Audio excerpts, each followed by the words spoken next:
Boksta, Sweden. Just outside this small town, located 40 miles northwest of Stockholm, is an ancient carved granite block. Known as the Boksta Runestone, it is one of the few remaining relics that depict the mighty god Odin holding his magical spear. Gungnir. The Boksta Runestone is an extraordinary ancient relic that has runic inscriptions which were used by the Vikings. It shows Odin riding on a horseback with a spear.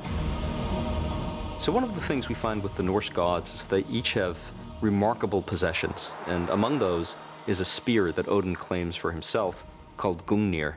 And Gungnir is a remarkable spear in that whatever you throw it at, it's going to hit.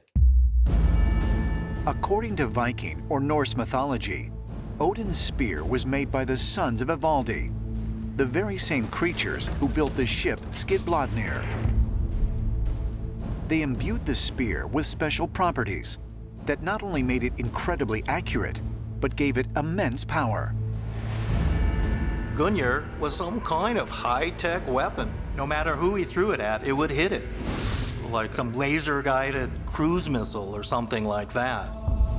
That just simply could not miss its mark once it had been set to its target.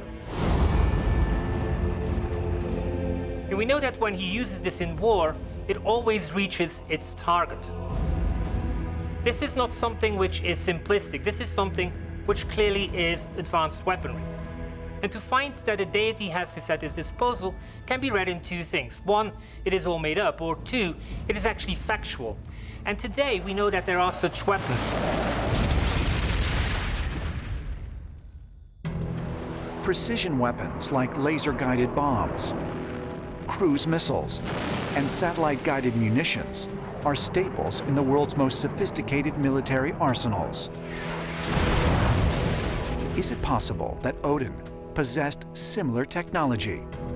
Could Gungnir actually have been a guided missile created by otherworldly beings? When the ancients are describing technology, it's clear that they couldn't have known exactly what this was. And it opens the question, is it possible that the weapon Gungnir was an actual advanced technology, maybe even possessed by the Vikings or their gods? If Gungnir was in fact a precision-guided missile, similar to today's so-called smart bombs, then what might be the facts behind Thor's mighty hammer, Mjolnir? Thor's hammer had interesting origins. It was made by dwarves under duress. So the handle wasn't quite as long as a hammer might be, but it was enormously powerful. It had great accuracy. He could throw it, and it would hit anything that he intended it to hit, and then it would come back to him almost in boomerang style. But Thor's hammer, like the weapons of many of the Norse gods, would seem to be some high-tech, real weapon, perhaps one given to them by extraterrestrials. And when he uses it, it is actually said that this weapon is able to crush mountains. Now imagine a weapon which is able to destroy an entire mountain. The hammer does not cause explosions. It is really the physical force which destroys the object. And that is something which today we describe as kinetic weapons. Japan, 700 AD. Here, according to legend, the swordsmith Amakuni and his son Amakura sealed themselves away in their blacksmith shop in an effort to forge the perfect weapon. For 7 days and 7 nights, they prayed to the Shinto gods to guide them. 31 days later, they emerged from their isolation with a curved, single-edged sword resembling no blade ever made before. At that time, the swords that they used were these double-edged, Chinese design, clunky, heavy, unwieldy swords. And Amakuni started reestablishing and learning everything that he knew about metallurgy, and after about a month, he finally emerged from his forge, and he had this single-edged blade with a curvature to it. Every swordsmith in the area ridiculed him. Everybody laughed at him. He thought it was ridiculous. They didn't know what he was doing. That's not the way you do it. Well, the next time the emperor went off into battle,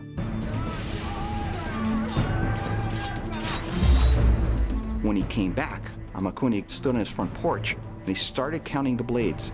2, 10, 15, 20, 100, 200 blades. None of them were broken. And the emperor praised him and said, "You are the greatest swordsmith ever." Ever since then, they have followed that design. But what was the secret behind Amakuni's radical new design? And what, or who, inspired him to deviate from the one that had been used for more than 1,000 years? Was he simply ahead of his time? Or could he really have received otherworldly guidance during the 7 days and nights he and his son prayed to the Shinto gods? The history of the Japanese sword is a long and varied history, all the way back to mythological beliefs that Omikami, the sun goddess, gave her grandson a sword when she sent them down to rule over the earth. According to the beliefs of the samurai, higher beings called kami began human life. But in order for humans to experience the divine nature of the kami, they must undergo purification rituals, which were always performed when making a new blade. Before you even begin, you bathe yourself and you put on clean clothes. All your assistants give prayers and they solicit the help from the gods. And in fact, there are swordsmiths that will actually chant as they're hammering on the blade, because every hammer, as it compacts the metal, is also including their chant into it. Could the swordmaker Amakuni and his son Amakura have actually come in contact with the kami? And might these Buddhist gods have come not from a spiritual realm, but from an extraterrestrial one, as ancient astronaut theorists believe? Might alien beings have chosen Amakuni, the greatest swordmaker of his time, to hold the knowledge of this new technology? When you give certain very powerful objects to people, you need to have extremely intelligent people to use them.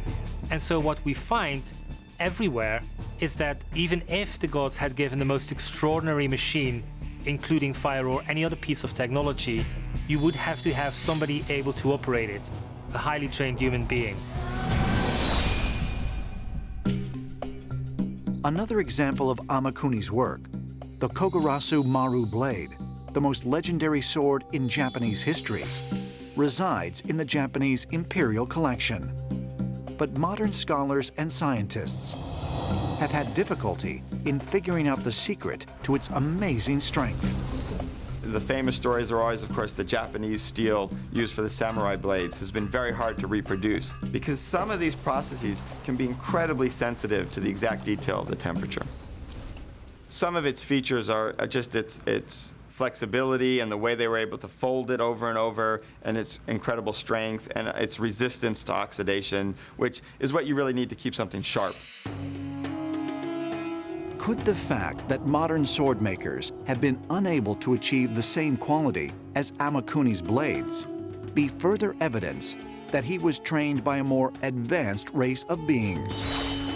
And might these ancient swords have held some technology we have yet to discover?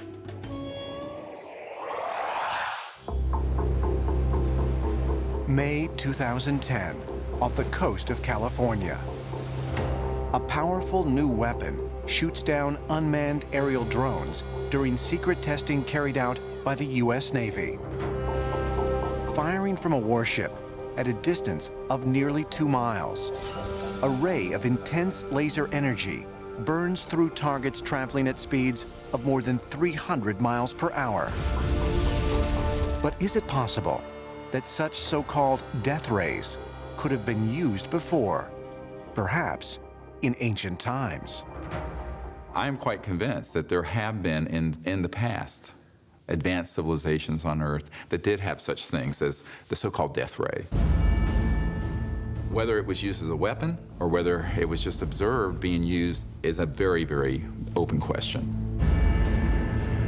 In 214 BC, Greeks living in the Sicilian city of Syracuse prepared for an attack by a fleet of Roman warships.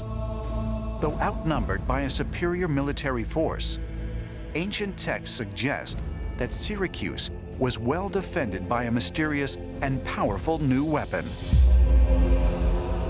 Probably the most famous ancient death ray was the one that was built by the Greek inventor Archimedes. He was able to create this giant mirror and parabolic disc and focus the sun's rays on the fleet and set these ships on fire. So here we have what would be a primitive kind of death ray that really worked. But how could Archimedes have conceived such a formidable weapon, one far in advance of any known at the time? Researchers suggest the inventor may have drawn inspiration from Greek myths written nearly 600 years before the Battle of Syracuse. Myths that told the stories of gods that brandished cosmic weapons of incredible destructive force. If you look in the Greek tradition, they have a very clear description of Zeus's thunderbolt, which he was able to point at people or at other things that he wanted to explode, hit the button, and what they described as lightning would come out and create a fierce and terrible explosion. When these ancient gods, like Zeus, were to come down from the sky in this flurry of thunder and lightning and then get out of their spacecraft, they were perceived as gods. These ancient aliens had fantastic technology available to them, a technology that would have seemed like magic to our primitive ancestors. So when these people came down from the sky and they had advanced energy weapons, they were like gods to our ancient ancestors. It doesn't matter where you go, but the gods were always able to create thunder, create lightning in a controlled way.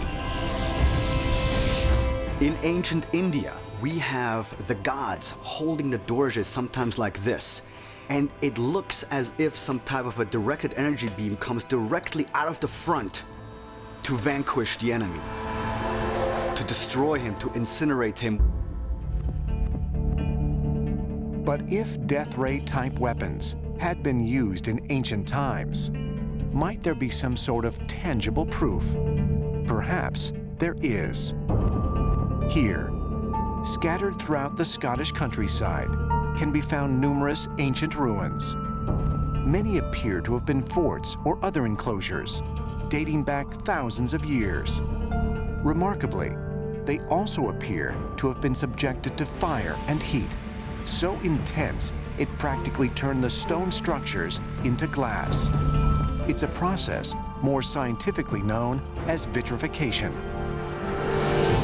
Here you have these stone buildings in which an analysis of the outside comes to the conclusion that they were heated to over 1,000 degrees Celsius in temperature. Conventional fire could not have reached this heat. You needed a sustained burn at 1,000 degrees Celsius for a long period of time. Why is it that it's only these forts that have this type of charring where they're actually glazed like pottery on the outside? Why is it that you don't see it on the stones in the surrounding area? And even more interestingly, why is it that so many of them are concentrated into this one little area in northern Scotland? I believe this is very clear evidence of death rays being used. An unmanned aerial vehicle hurtles across the sky. It travels at supersonic speeds, spitting fire, launching deadly missiles, programmed to seek and destroy. The effect is devastating. High-tech warfare at its most lethal. But what could be a page stolen from a US military black project is actually a description written down over 2,500 years ago in the sacred Hindu text known as the Mahabharata. When it comes to the ancient Indian accounts, they're really eyewitness testimony of the gods fighting. When you read the ancient Hindu epics, they talk about horrific weapons, missiles, and atomic weapons, massive laser weapons that are melting and devastating entire cities. I refuse to think that our ancestors came up with these stories out of thin air. When writing was first invented, they wrote down their history. The first things that were ever written down were actual events. How is it that some of the earliest written accounts of warfare describe sophisticated weaponry that humans wouldn't develop for thousands of years? For the answer, ancient astronaut theorists point to numerous descriptions of deadly weapons found throughout the Mahabharata, many strikingly similar to those used by the military today. One example are the incendiary weapons wielded by Vishnu, which are specially equipped to find their targets. Vishnu has a flying guided missile to the Narayanastra, and once it is launched, it will destroy everything that is moving. So, according to the description, it is a motion detecting weapon, which is pretty much like our modern weaponry. There is also a weapon that is heat-seeking. Heat-seeking is a very effective way of finding something. You would fire a missile from behind one aircraft at an aircraft in front of you, specifically targeted against the hot engine. And then you were able to move off from behind the airplane, and the heat seeker would still be able to find the target. I am aware that there are forces of nature. You've got thunder, lightning, earthquakes, but how would you go from witnessing that to a description of heat-seeking missiles? In addition to guided missiles, the Mahabharata is filled with accounts of other sophisticated weapons wielded by the gods. In the Mahabharata, 46 different types of weapon are described, and each one has a specific function. So Pasupata is a weapon that actually multiplies into 7 different arrows. So then it hits 7 different targets at the same time. Salva is an anti-god. He can make his vehicle disappear. So we're talking about a flying object that is stealth. He also can put people into sleep. So we're perhaps talking about nerve gas. They talk about weapons that are so high-tech that could only be from extraterrestrials. But of all the weapons described in the Mahabharata, perhaps the most deadly was a device called the Brahmastra, a weapon that the texts warned was never to be used. Brahmastra is described as the ultimate weapon, and once it is launched, it will simply burn everything. So it incinerates the entire universe.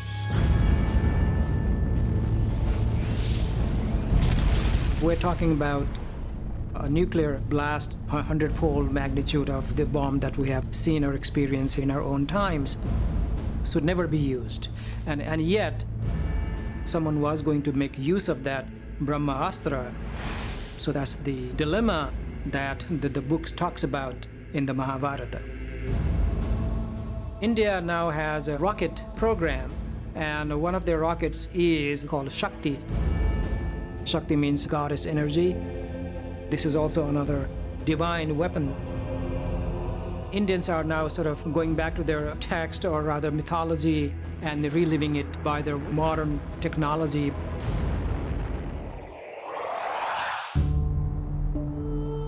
Wittenberg, Germany. 1766.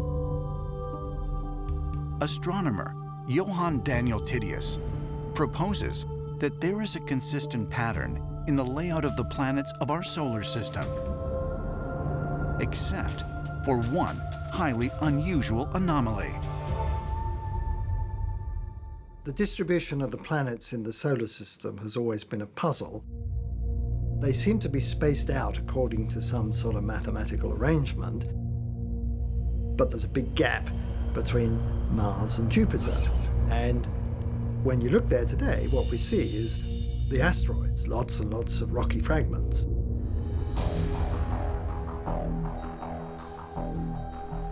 The discovery led astronomers to conclude that there had to at one time have been a planet between the orbits of Mars and Jupiter. And what lies within this gap now is an asteroid belt.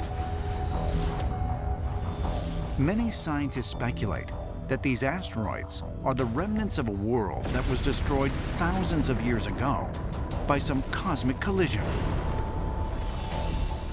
But according to ancient astronaut theorist Zecharia Sitchin, the destruction of this lost planet may not have been due to natural causes. As evidence, he cited the stories of the oldest known civilization, the Sumerians. The Sumerian myths point to the idea that there was this phenomenal cosmic battle. That the gods fought amongst themselves across the cosmos, one planet fighting another planet. And that in fact, one planet was completely destroyed during this cosmic battle. And as a result of that, they destroyed their homeworld and had to reestablish civilization on a new planet.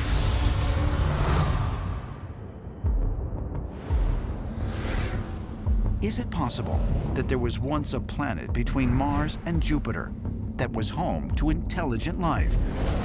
And if so, might its destruction have come as the result of an alien war? Ancient astronaut theorists say yes, and suggest that a recent NASA discovery may provide evidence that the survivors of this conflict took refuge on a celestial body located within the asteroid belt. On February 19, 2015, NASA's Dawn spacecraft sent back to Earth images of mysterious bright lights reflecting off the surface of a dwarf planet called Ceres. While some scientists have suggested that the lights are the result of something natural, like an ice field or escaping gas, higher resolution images have failed to uncover the true cause of the reflections. 4 months later in June, the Dawn spacecraft captured even more incredible images. Images that reveal what looks like a 3-mile tall pyramid. These are possibly technological structures. So this brings up the question, is it possible that these were built by extraterrestrials? Instead of looking at the creation myths from Sumer as mythology, maybe this is scientific data that we should be revisiting. Might further exploration of Ceres reveal evidence that it once served as refuge for the survivors of an alien war? Ancient astronaut theorists say yes, and claim that according to the Sumerian texts, these warring extraterrestrial factions also took refuge on another planet, Earth. And they propose that stories found throughout the world of gods waging battle in the skies suggest that this otherworldly conflict continued once the survivors reached their new home planet. All over the world, we're seeing evidence of these ancient wars that took place. They took place in Greece, they took place in Norse mythology, all throughout Mesoamerican symbolism. And consistently, what we're seeing is some sort of battle for control over the Earth. London, England. March 19th, 2002. Officers with the British National High-Tech Crime Unit arrest 34-year-old Scottish Systems Administrator Gary McKinnon, charging him with hacking into top-secret Pentagon and NASA computers over a 13-month period. In response, McKinnon goes public, claiming he was searching for government-suppressed information on UFOs and alternative energy. But he says that what he found instead is evidence of an even greater conspiracy. Without doubt, the most fascinating discovery that McKinnon said he made were files that referenced something called non-terrestrial officers. McKinnon talked about how these officers were supposedly assigned to certain ships that began with the designation USSS, suggesting United States spaceships. In McKinnon's mind, he uncovered nothing less than firm proof of a clandestine, highly classified US military space program that ran alongside NASA's regular space program. Might the United States military really have a secret space program? But if so, why? Are they preparing for a space-based war with other nations? Or other species? According to former Canadian Defense Minister Paul Hellyer, U.S. officials are withholding information about their contact with alien beings. I was privy to a lot of things, and some of it, for me, very frightening, very disturbing. UFOs are real. The United States government had been in contact with them. In September of 2005, Hellyer made headlines by publicly announcing that UFOs do, in fact, exist. He would later state that it is not just one race of alien beings that is visiting Earth, but many. A claim that is supported by astronaut Edgar Mitchell, the 6th person ever to walk on the moon. When Apollo astronaut Ed Mitchell came to Toronto soon after I went public, we invited him to dinner. His question to me was, how many species do you think there are? And I said somewhere between 2 and 12. And he said, yes, that's what I think too. What has happened in the intervening years is that the number keeps growing. I think that just like there's multiple species here on Earth, there are multiple species out there. I've had insiders that have told me this to my face, that we already have diplomatic relationships with a variety of extraterrestrial species and cultures. I know, for example, that they have 2 or 3 species of greys. I know that they're praying mantis and reptilians, various sorts. And so these are the sort of the principal ones that we talk about, because it's something you can get your mind around. Could there really be numerous races of extraterrestrial beings visiting Earth? And if so, are they all part of a unified confederation? Ancient astronaut theorists say no. And some government insiders like Paul Hellyer claim that these different alien species have competing agendas, agendas that are not always favorable for humans.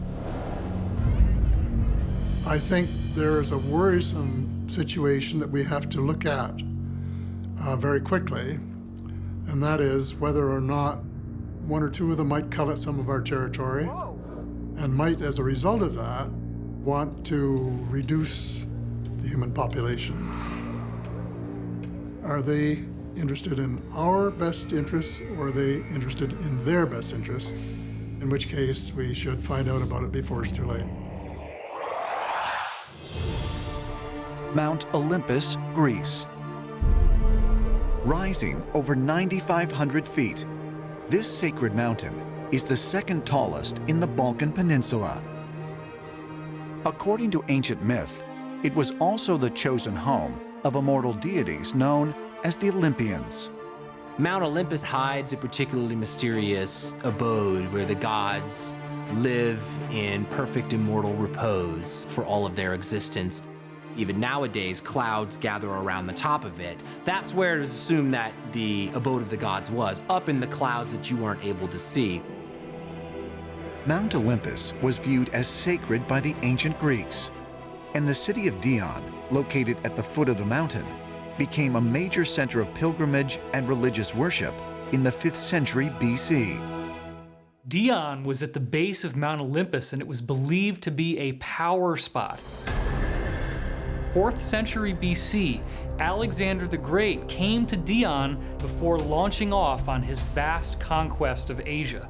There is something about this place, something very important related to the mountain. The Greeks were fascinated by Mount Olympus, and they believed that real people, real gods, were living up there. When they saw lightning flashes, storm clouds, and when there were natural disasters, they believed the gods were angry. The Olympians were huge sky beings who descended on Earth and had a headquarters at Mount Olympus. They interacted with humans, and the ancients believed that they were real beings. For many years, historians believed that the Greek stories were complete myth. But then in 1870, the German archaeologist Heinrich Schliemann discovered Troy. Similarly, we have the story of the oracle at Delphi and the god Apollo speaking through the oracle. Archaeologists have now found the exact spot where the oracle at Delphi sat. So now we know that some of the Greek stories are genuine. So is it possible that the stories of the Olympians are also true? It's possible that they were actually extraterrestrial beings who came here to influence humankind.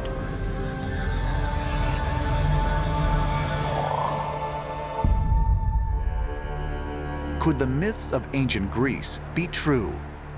Was Mount Olympus home to gods living here on planet Earth? And if so, might those powerful deities have been extraterrestrials, as some ancient astronaut theorists believe? According to the accounts of the Greek poet Hesiod from the 8th century BC, the Olympians were the children of the Titans, another generation of gods thought to occupy nearby Mount Othrys. Fed up with the oppressive rule of the Titans, the Olympians waged a brutal rebellion against them, using Mount Olympus as their base.